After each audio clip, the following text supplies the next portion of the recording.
Hello and welcome to another edition of the Red Fox Report presented by the Marist Center for Sports Communication. I'm Robert DeFelice. And I'm James Howd. And we got action coming to you today from men's basketball, women's basketball, and water polo. We're going to start with men's basketball, where Canisius visited McCann to take on Marist, led by graduate student Jordan Henderson. Over on Marist's side, reigning MAC Rookie of the Week Trey Salton. The Foxes are going to look to see if they can get him going tonight.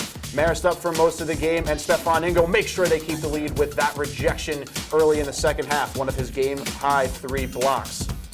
A minute later, Marist on the defensive end again. Isaiah Brickner comes up with the steal. He's going to go coast to coast and flush it home.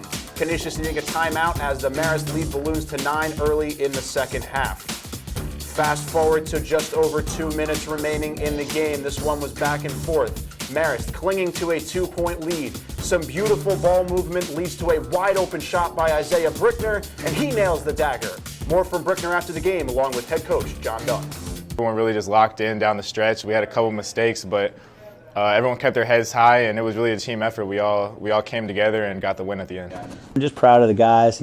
Clearly we needed a win just for sanity's sake, and I'm really proud that we held on to it and we were resilient after, some unforced, turnovers. On to water polo. They had a busy weekend as they competed in the Bruno Classic, hosted by Harvard and Brown. Marist entered ranked as the number 23 team in the nation.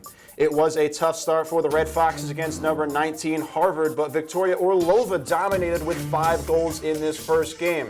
Unfortunately for Marist, Orlova's 5 goals would not quite be enough as they fell to Harvard 18-12. In the second event, Kaylee Broad puts the finishing touches on a dominating victory for Marist with a team-high 23rd goal of the season. They win that one 23-6. On to day 2, Marist matching up against Austin College. Victoria Orlova strikes again. She had 18 total goals over the 4 games this weekend, and Marist wins in dominating fashion once again, 19-2. With all Orlova did this weekend, the goal of the weekend belongs to Ella Baumgarten. Let's take another closer look at this one. Baumgarten actually shoots this one with her head fully submerged underwater. What a goal for Marist. They take care of business 18-11 against Bucknell and go to 3-1 on the weekend.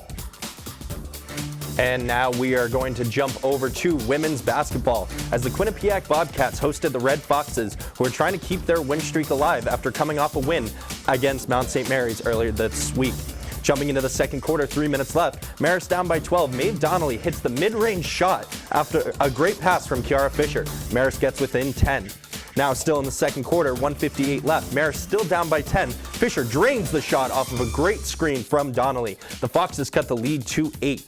Heading into the third quarter, the Foxes were down by as many as 16 until they went on a 4-0 run.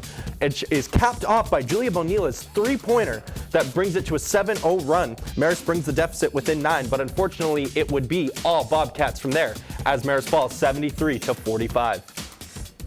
That's Robert DeFelice. I'm James Howd. Thank you for tuning in to another episode of the Red Fox Report presented by the Marist Center for Sports Communications.